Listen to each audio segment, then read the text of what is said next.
நம்ம சேனலில் நோய் எதிர்ப்பு சக்தியை இன்க்ரீஸ் பண்ணுறதுக்கு ஒரு ட்ரிங்க் தான் பண்ண போகிறோம். இந்த ட்ரிங்க் செய்கிறதுக்கு 250 ml பால் எடுத்திருக்கேன். இது நல்லா கொதிக்கணும். பால் நல்லா கொதிச்சாச்சு.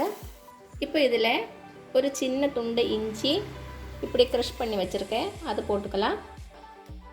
கூடவே ஒரு சின்ன துண்டு பட்டை.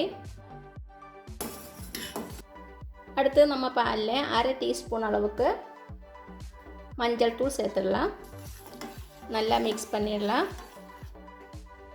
ஒரு 2-3 மினிட்ஸ் நல்லா கொதிக்கட்டும்.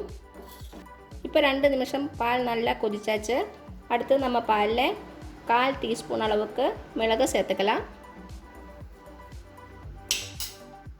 இப்போ 2-3 மினிட்ஸ் நல்லா கொதிச்சாச்சு. ஸ்டவ்வை ஆஃப் பண்ணிடலாம். இப்போ இது ரெடி ஆயிடுச்சு.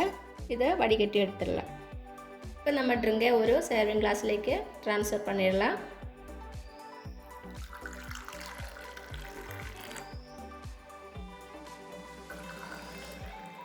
கொஞ்சம் பெப்பர் பவுடர் சேர்த்துடலாம்.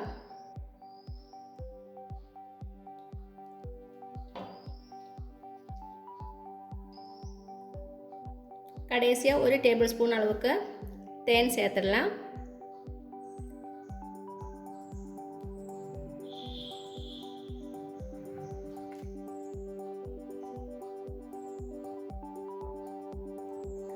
நல்லா மிக்ஸ் பண்ணி ஷேர் பண்ணிடலாம். கண்டிப்பாக வீட்டில் ட்ரை பண்ணி பாருங்கள். உங்களுக்கு இந்த வீடியோ பிடிச்சிருந்துச்சுன்னா மறக்காமல் சப்ஸ்கிரைப் பண்ணுங்கள், லைக் பண்ணுங்கள், ஷேர் பண்ணுங்கள். தேங்க்யூ.